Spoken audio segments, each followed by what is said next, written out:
Back to green division channel. Suresh ക്ഷേത്രമാണ്. നമ്മളിന്ന് മനോഹരമായ ഒരു വനയാത്രയിലേക്കാണ്. ഇന്ന് പക്ഷേ നമ്മൾ നേരത്തെ കാണിച്ച ഒരു സ്ഥലമുണ്ട്. കൊല്ലം ജില്ലയുടെ മനോഹരമായ തേയിലത്തോട്ടങ്ങളും വന്യതയുടെ പശ്ചാത്തലവുമൊക്കെയുള്ള ആനച്ചാടി. തെന്മല ഡിവിഷനിലെ ആര്യങ്കാവ് പഞ്ചായത്തിലെ ആനച്ചാടിയിലേക്ക് വീണ്ടും ഒരു യാത്ര. നേരത്തെ മഴക്കാലത്ത് യാത്രയായിരുന്നു. ഇന്ന് മഴക്കാലത്തല്ല, മഴയില്ലാത്ത കാലത്തുള്ള യാത്രയാണ്. ആ കാഴ്ചയെ കണ്ടു നോക്കാം. ഞാനിപ്പോൾ നിൽക്കുന്നത് ഹാരിസൺ പ്ലാന്റേഷൻ ലിമിറ്റഡിൻ്റെ ഒരു സെക്ടറിലാണ്. ആനത്താടിയിലാണ് ഞാൻ നിൽക്കുന്നത്. എൻ്റെ പിന്നിൽ കൂടി ആനകൾ കയറിപ്പോകുന്ന വഴിയാണ്. ആനച്ചാടിയുടെ മനോഹരമായ ദൃശ്യങ്ങൾ, വനത്തിൻ്റെ വന്യത, അതുപോലെ തേയിലത്തോട്ടത്തിൻ്റെ മനോഹരമായ കാഴ്ചകൾ. അപ്പോൾ കാഴ്ചകൾ കണ്ടുകൊണ്ട് പോകാം. ഗ്രീൻ ഡിവിഷൻ യാത്രകൾ അവസാനിക്കുന്നില്ല. യാത്രകൾ തുടർന്നുകൊണ്ടേയിരിക്കും. എല്ലാവരും പിന്നാലെ വന്നോളൂ.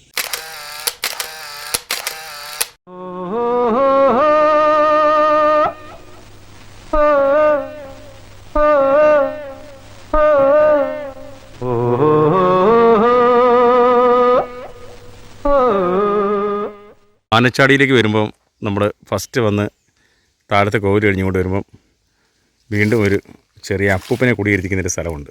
പല പല വിശ്വാസങ്ങളാണ്. വരുന്നവരെല്ലാം എണ്ണയും തിരിയും അതുപോലെ തന്നെ കർപ്പൂരമൊക്കെ കത്തിച്ചാണ് പോകുന്നത്. ആരോ ഒന്ന് മാലയിട്ടിരിക്കുന്നത്. തോട്ടത്തിലെ തൊഴിലാളികളായിരിക്കും. ഞാനും വന്ന് എന്തൊക്കെയാലും വിളക്കൊക്കെ ഒന്ന് കത്തിച്ച് എന്നിട്ടാണ് യാത്ര. ഇതുവഴിയാണ് നമ്മൾ ആനച്ചാടിയിലേക്ക് പോകുന്നത്. മനോഹരമായ സ്ഥലമാണ് കേട്ടോ. ഇതിനു മുമ്പ് മഴക്കാലത്താണ് നിങ്ങൾക്ക് വീഡിയോ എന്നെങ്കിൽ ഇന്ന് മഴയില്ലാത്ത സമയത്താണ്. ആനച്ചാടി നമ്മുടെ കൊല്ലത്തിൻ്റെ ശരിക്കും പറഞ്ഞാൽ മൂന്നാർ എന്ന് തന്നെ പറയാം. വളരെ മനോഹരമായ ഒരു സ്ഥലം. ലയങ്ങളും അതുപോലെ തേയിലത്തോട്ടങ്ങളും. കൊല്ലത്തിൻ്റെ ഏക തേയിലത്തോട്ടം. കാഴ്ചകൾ തേടിയിറങ്ങിയാൽ കാഴ്ചകൾ ധാരാളമുണ്ട് കൊല്ലം ജില്ലയിൽ. കൊല്ലം ജില്ല ദൈവത്തിൻ്റെ സ്വന്തം നാടാണ്. ഗോഡ്സ് ഓൺ കൊല്ലം. അപ്പോൾ നമുക്ക് കൊല്ലം വിട്ടൊരു കളിയില്ലേ എന്ന് ചോദിച്ചാൽ കൊല്ലമാണ് നമ്മുടെ പ്രധാന സ്ഥലം. നമ്മുടെ ട്രാവൽ ബ്ലോഗിൻ്റെ ഗ്രീൻ ഡിവിഷൻ ചാനൽ കൊല്ലത്തിൻ്റെ ഒരു ചാനലാണ്. മറ്റുള്ള സ്ഥലങ്ങളിലേക്ക് നമ്മൾ യാത്ര ചെയ്യുന്നുണ്ട്. കൊല്ലം നമ്മുടെ നമ്പർ 1 ആണ്. ഈ ആനച്ചാടിയുടെ ഒരു പ്രത്യേകത എന്ന് പറഞ്ഞാൽ എപ്പോഴും ആനകൾ ഇറങ്ങുന്നൊരു സ്ഥലമാണ്. ആനകളെ നോക്കി തന്നെ നമ്മൾ പോകണം എന്ന് തന്നെയാണ് ഒരു ചെക്ക് പോസ്റ്റ് എന്ന് പറഞ്ഞു വിടുക. പക്ഷെ ഇവിടെ പോകുന്നൊരു ശ്രദ്ധിക്കുക. ആനച്ചാടി ചെല്ലുമ്പോൾ ഫസ്റ്റിൽ ഒരു ചെക്ക് പോസ്റ്റ് ഉണ്ട്. അവിടുന്ന് ഒരു 100 രൂപ അടച്ച് പാസ് എടുത്ത് വേണം അമ്പനാടേക്ക് പോകാനായിട്ട്. അവിടുന്ന് ഒത്തിരി സ്ഥലത്തേക്ക് പോകാം. അമ്പനാട് പോകാം, ചാലിയക്കര പോകാം, അങ്ങനെ കുറവൻതാവളവും മാമ്പഴത്തറയൊക്കെ കണ്ട് പുനലൂർ ഇറങ്ങാം. താഴെ ആനച്ചാടിയിലേക്ക് കയറ്റം കയറി വരുമ്പോഴുള്ള മനോഹരമായ കാഴ്ച അടിപൊളിയാണ് കേട്ടോ. കൊല്ലത്ത് കുറച്ച് നേരമെങ്കിലും തണുപ്പിടിച്ചിരിക്കാൻ പറ്റിയ സ്ഥലമാണ് ഇത്. നമ്മുടെ പ്ലാന്റേഷൻ്റെ ഹാരിസൺ പ്ലാന്റേഷൻ്റെ റബ്ബർ എസ്റ്റേറ്റിലെ പാലൊക്കെ ശേഖരിച്ചിട്ട് നിറച്ചുകൊണ്ട് വന്ന ഷെഡൊക്കെയാണ് കാണുന്നത്. താഴെ പറങ്കാൻ തോട്ടവും റബ്ബർ തോട്ടം അതുകൊണ്ട് എല്ലാം ഉണ്ട്. ഇനി നമ്മൾ അങ്ങോട്ട് ചെല്ലുമ്പോൾ തേയിലയും ജാതിയും ഗ്രാമ്പൂവും ഒക്കെയാണ് കാണാൻ പോകുന്നത്. ഈ മലയെല്ലാം കയറി ചുറ്റി വേണം ആനച്ചാടിയുടെ മുകളിൽ വെച്ച് എത്താൻ. ഇത് താഴെ ആനച്ചാടിയിൽ നിന്ന് അങ്ങോട്ട് കയറിപ്പോകുന്ന ഭാഗമാണ്. ഇപ്പോൾ ലയങ്ങളിലെ കന്നുകുട്ടികളൊക്കെ നിന്ന് മെയ്യുന്നുണ്ടല്ലേ.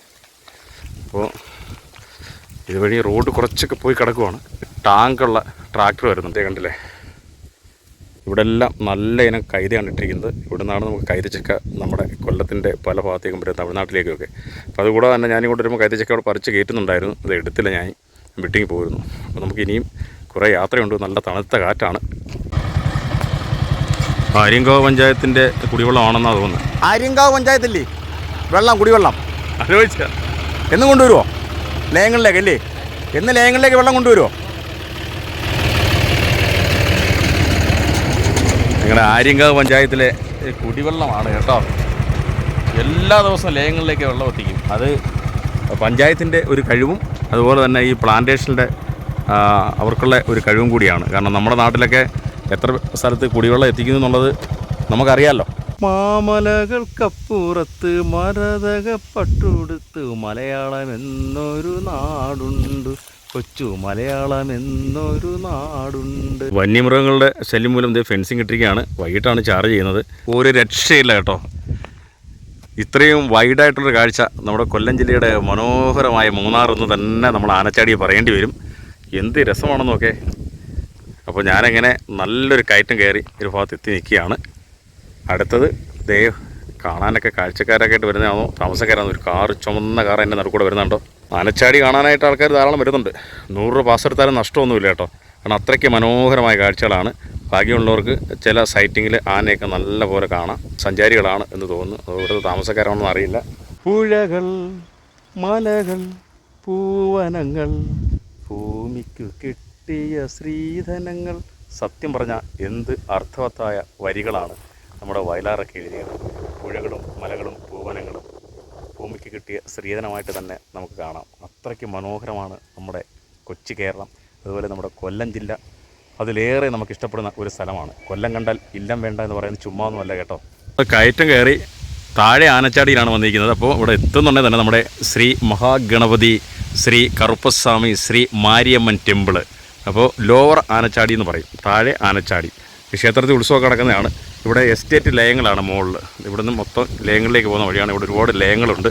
ഒരു വാഗ ഇങ്ങനെ പൂത്ത് നിൽക്കുന്നു. ഇവിടുത്തെ വെയിറ്റിംഗ് ഷെഡാണ് കേട്ടോ. വരുന്നവരെല്ലാം തിരി കത്തിച്ചിട്ടാണ് പോയിരിക്കുന്നത്. ഗണപതിയും കറുപ്പസ്വാമിയും മാരിയമ്മനും എല്ലാം ഉണ്ട്. കൂറ്റൻ ആൽമരം, ഭയങ്കര ഒരു ആൽമരം കേട്ടോ.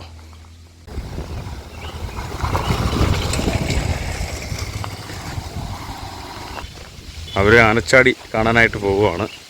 ഇവിടെ നിന്നുള്ളൊരു വ്യൂ ഭയങ്കരമാണ്. എപ്പോഴും ഒരു പച്ചപ്പിൻ്റെ സൗന്ദര്യം ഇവിടെ നമുക്ക് ആസ്വദിക്കാൻ കഴിയും. ആകപ്പൂമരം ചൂടും വനത്തിൻ്റെയും തോട്ടങ്ങളുടെയും പശ്ചാത്തലത്തിൽ വാഗ പൂത്ത് കിടക്കുന്ന മനോഹരമായ കാഴ്ച. പ്രകൃതി സൗന്ദര്യം മാത്രമല്ല കേട്ടോ, നല്ല കുളിർക്കാറ്റടിക്കുന്നുണ്ട്. ഈ കടുത്ത ചൂടിലും ആനച്ചാടിയിലേക്ക് വന്നാൽ മൂന്നാറിൽ വരുന്ന അതേ എഫക്റ്റാണ്. മഴക്കാലത്താണെങ്കിൽ ഇവിടെ എല്ലാം കോട ഇങ്ങനെ ഇറങ്ങിക്കൊണ്ടേയിരിക്കും. കഴിഞ്ഞ മഴക്കാലത്തെ വീഡിയോ ഞാൻ നിങ്ങൾക്ക് തന്നിട്ടുണ്ട്, കയറി ഒന്ന് കാണുക. അല്ലെങ്കിൽ ലിങ്ക് ഇതിൻ്റെ അടിയിൽ തന്നെ തരാം. വാഗ പൂത്ത് നിൽക്കുന്നതേ എവിടെയാണ് നല്ല രസമാണ് കാണാം. പക്ഷേ ഇത് വനത്തിൻ്റെയും എസ്റ്റേറ്റിൻ്റെയും പച്ചപ്പിൻ്റെ പശ്ചാത്തലത്തിലായതുകൊണ്ട് ആ ചുവപ്പ് എടുത്ത് കാണിക്കും. അരിങ്കാവ് ഗ്രാമപഞ്ചായത്തിൻ്റെ വെയിറ്റിംഗ് ഷെഡ്, താഴെ ആനച്ചാടി വെയിറ്റിംഗ് ഷെഡാണ്. ബസ് ഇവിടെ നിന്ന് മോളിൽ ചെക്ക് പോസ്റ്റ് വരെ ഉണ്ട് കേട്ടോ.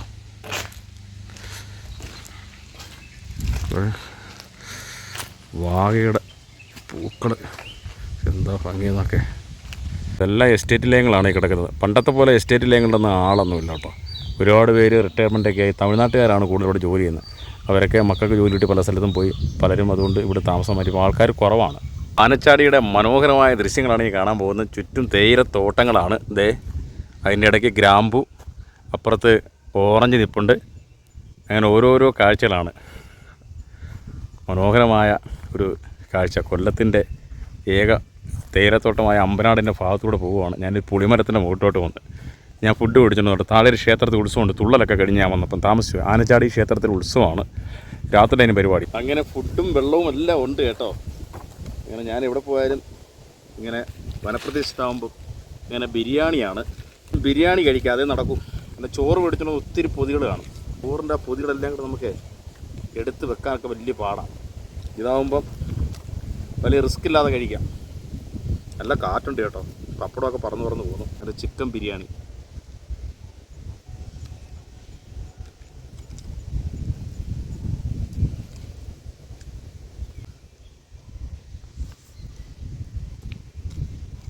അങ്ങനെ നമ്മൾ വീണ്ടും ഞാൻ മൂന്നാമത്തെ തവണ ആനച്ചാടിയിൽ എത്തിയിട്ടുണ്ട്. അപ്പോൾ അടിപൊളി ബിരിയാണിയാണ്, സൂപ്പർ. കൈതുരുട്ടിൽ നിന്ന് മേടിച്ച ഒരു കടയാണ്. ഞാൻ സ്ഥിരം ഒരു മേടിക്കുന്ന കടയാണ്.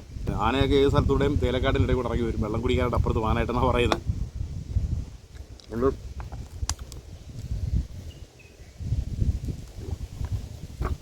രണ്ട് സൈഡുമൊക്കെ നോക്കിയിരുന്നാണ് കഴിക്കുന്നത്. ശരിക്കും നമ്മുടെ വീട്ടിലൊക്കെ ചൂടെടുത്തിരുന്ന് ഉരുവാണ്. ഈ സമയത്തൊക്കെ നമ്മുടെ വീട്ടിൽ ഇരിക്കാനും പറ്റില്ല. ഇപ്പോൾ ഇത് 2 മണിയാകുന്നതേ ഉള്ളൂ. എന്താ തണുത്ത കാറ്റെന്നറിയാമോ. ആനച്ചാടിയിൽ തേയിലത്തോട്ടത്തിൻ്റെ നടുക്കാണ് ഞാൻ നിൽക്കുന്നത്. ഒന്നും പറയാനില്ല. AC ഇട്ട് കഴിഞ്ഞാൽ പോലും നമുക്ക് ഇത്രയും കുളിർമയുള്ള കാറ്റൊന്നും കിട്ടത്തില്ല. 5 പൈസയും കറണ്ട് ചാർജ് കൊടുക്കണ്ട. എൻ്റെ ഒരു തൊഴിലിൻ്റെ ഭാഗമായിട്ട് യാത്ര ചെയ്യുന്നുണ്ട്. എനിക്ക് ഇവിടെ വന്നിരുന്ന് കാറ്റ് വെള്ളം. അപ്പോൾ എല്ലാവർക്കും വന്ന് കാറ്റ് വെള്ളം പറ്റത്തില്ല. എങ്കിലും ഏതെങ്കിലും ഒരു അവധി ദിവസം ഉണ്ടെങ്കിൽ നിങ്ങളെല്ലാവരും ഈ ആനച്ചാടിയിലേക്ക് വരണം കേട്ടോ. കാരണം നമ്മുടെ കൊല്ലം ജില്ലയിലെ മനോഹരമായ സ്ഥലമാണ്. തെന്മല ഡിവിഷനിലെ ആര്യങ്കാവ് പഞ്ചായത്താണിത്. നിങ്ങൾ ഒരിക്കലും പ്രതീക്ഷിക്കാത്തൊരു കാഴ്ച തന്നെ. കാരണം ഒരുപാട് പേരൊന്നും ഇവിടെ വന്ന് കണ്ടിട്ടില്ല. ആനച്ചാടി എന്ന് പറയുന്നത് അത്രയ്ക്ക് മനോഹരമായ സ്ഥലമാണ്. തേയിലത്തോട്ടങ്ങളുടെ ഒരു മനോഹരമായ കാഴ്ചയാണ്. ഗ്രാമ്പു ഇപ്പോൾ സീസണല്ല, പിടിച്ചിട്ടില്ല. അപ്പുറത്ത് ജാതി ഇപ്പോൾ ഉണ്ട്. പക്ഷേ ജാതിയൊക്കെ പിടിച്ചു കിടപ്പുണ്ട്. ജാതിയുടെയും ഗ്രാമ്പൂവിൻ്റെയും സുഗന്ധമൊക്കെ ഏറ്റ് അപ്പുറത്തോട്ട് പോകുമ്പം നമുക്ക് ഓറഞ്ച് കാണാം കേട്ടോ. ഇവിടെ ഓറഞ്ച് മരങ്ങളുള്ള സ്ഥലമാണ്. ആനച്ചാടിയുടെ ആ വിശാലമായ ദൃശ്യം നിങ്ങൾ ഒരിക്കലെങ്കിലും വരണം. നിങ്ങൾ കഴുതുരുട്ടി വന്നിട്ട് ഇടത്തോട്ട് തിരിഞ്ഞ് അമ്പനാട് പോകരുത്. അത് കഴിഞ്ഞ് കുറച്ചും കൂടി മുന്നോട്ട് വരുമ്പോൾ ഒരു കുഞ്ഞു പാലമുണ്ട്. അവിടെ നിന്ന് നിങ്ങൾ നേരെ ഇടത്തോട്ട് തിരിഞ്ഞ് വരിക. താഴെ ആനച്ചാടി വന്നിട്ട് മുകളിലോട്ട് വരുമ്പോൾ അവിടെ ഒരു ചെക്ക് പോസ്റ്റ് ഉണ്ട്. അവിടെ 100 രൂപ ഒരാൾക്ക് അടയ്ക്കണം. അടച്ചിട്ട് വേണം ഇവിടെ പാസ് മേടിച്ച് പ്രവേശനം.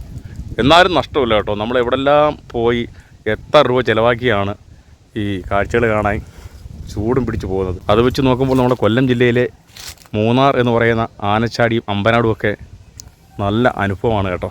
ഇളം കാറ്റേറ്റ് തേയിലച്ചെടികളൊക്കെ ഇങ്ങനെ തലയാട്ടി നിൽക്കുന്നത് കണ്ടോ. ഇപ്പോൾ രാവിലെയൊക്കെ തേയില നുള്ളുന്ന ദിവസങ്ങളാണ്. ഇന്ന് മെയ് ദിനമായതുകൊണ്ട് തേയില നുള്ളുന്നില്ല. താഴെ ഒരു ആനച്ചാടി ക്ഷേത്രമുണ്ട് കേട്ടോ, അവിടെ ഉത്സവമാണ്. അതുകൊണ്ട് ഇന്ന് അവിടെ ഭയങ്കര ആഘോഷങ്ങളൊക്കെ നടക്കും. ഞാൻ മൈക്കൊന്നും വെക്കാതെ സംസാരിക്കുന്നത്, കാരണം ഈ പ്രകൃതിയുടെ ശബ്ദങ്ങൾ നിങ്ങൾ കേൾക്കണം. അതുകൊണ്ടാണ്. സാധാരണ നമ്മൾ മൈക്ക് ഉപയോഗിക്കുമ്പോൾ മറ്റു സൗണ്ടൊന്നും പിടിക്കത്തില്ല, നമ്മുടെ ശബ്ദം മാത്രമേ വരൂ. ഇത് കാഴ്ചകളും കാണാം, നമ്മുടെ പ്രകൃതിയുടെ ശബ്ദവും കേൾക്കാം. എസ്റ്റേറ്റുകളുടെ മറ്റൊരു ഭാഗത്ത് മൊത്തവും ഫോറസ്റ്റ് റേഞ്ചാണ് കേട്ടോ. നമ്മുടെ തെന്മല വനമേഖലയും ഒക്കെ അച്ചൻകോവിൽ വനമേഖല എല്ലാമായിട്ട് മിക്സ് കിടക്കുന്നൊരു ഭാഗമാണ്. ഇത് തെന്മല ഡിവിഷനിൽ വരുന്ന ആര്യങ്കാവ് ഭാഗമാണ്. ഇവിടെ ഒരു കോവിലുണ്ട്. തമിഴ്നാട്ടുകാരാണ് ഇവിടെ താമസം, അതുകൊണ്ട് എല്ലായിടത്തും അവരുടെ ഓരോ കോവിലുണ്ട്. വാഗകളൊക്കെ പൂത്ത് നിൽക്കുന്നുണ്ടല്ലേ. ഇതൊരു കറുപ്പസ്വാമി കോവിലാണ്. ഇവിടെ വന്നപ്പോൾ നമുക്ക് ആ ചൂടേ മാറി. ചൂടില്ല കേട്ടോ, നല്ല കാറ്റും അടിക്കുന്നുണ്ട്. ചില ഭാഗത്തൊക്കെ നല്ല കൂളിങ്ങും ഉണ്ട്. വൈകിട്ടൊക്കെ നല്ല കൂളിങ്. മഴക്കാലത്ത് പിന്നെ ഇവിടെ പറയുകയും വേണ്ട, മഴക്കാലത്തെ യാത്ര അടിപൊളിയാണ് ആനച്ചാടിയിലൂടെയുള്ള. എത്ര വേനൽക്കാലമായാലും ഇവിടെ നല്ല തണുപ്പാണ്. തണുത്ത കാറ്റാണ് വീശി അടിക്കുന്നത് കേട്ടോ. താഴേക്കടെ ഈ തേയിലയുടെ തോട്ടത്തിന് നടുക്കൂട്ടൊരു വഴി കിടക്കുന്നുണ്ട്. തേയില നുള്ളാൻ പോകുന്ന തേയിലയൊക്കെ എടുത്തുകൊണ്ടുള്ള വഴിയാണ്. ഇടയ്ക്കൊക്കെ എന്തോ കൃഷിയൊക്കെ ഇട്ടിട്ടുണ്ട്. എസ്റ്റേറ്റിൻ്റെ ഭാഗമാണ് കുറേ. അപ്പുറത്ത് വനമേഖലയാണ്. സുഖം എന്ന് പറഞ്ഞാൽ അടിപൊളി സുഖം തന്നെയാണ് കേട്ടോ. വൈകിട്ട് മഞ്ഞ് മൂടും. ഇവിടെ മഴക്കാലത്ത് കോടയായിരിക്കും, നമുക്കിതൊന്നും കാണാൻ പറ്റത്തില്ല. നമ്മൾ കഴിഞ്ഞ പ്രാവശ്യം വന്നപ്പോൾ ആ കോട മഞ്ഞ് കാരണം നമുക്ക് ഷൂട്ട് ചെയ്യാൻ പോലും പറ്റിയില്ല. അത്രയ്ക്ക് കോട മഞ്ഞായിരുന്നു. നല്ലൊരു സുഖമുണ്ട്. ആനകളൊക്കെ ഇഷ്ടംപോലെ വൈകുന്നേരം ഇതിലേക്ക് ഇറങ്ങി പോകുന്ന വഴിയാണ്. ഇപ്പോൾ ചൂടായിട്ട് പുറത്തിറങ്ങില്ല. താഴെയൊക്കെ കുടിക്കാൻ വെള്ളമുള്ള ഭാഗമുണ്ട്, അങ്ങോട്ട് പോകും. ഇതുവഴി അങ്ങോട്ട് നിബിഡ വനമേഖലയുടെ ഭാഗമാണ്. ചൂട് കനത്തതോടെ വാഗമരങ്ങൾ മൊത്തം പൂത്തിരിക്കുകയാണ്. അത് വനത്തിൽ പൂത്തിരിക്കുമ്പോൾ നമുക്ക് കൂടുതൽ ഭംഗിയുണ്ടാവും. എന്താ രസമെന്ന് നോക്കേ, ആ കളറല്ലേ, ചുവപ്പിൻ്റെ സൗന്ദര്യം.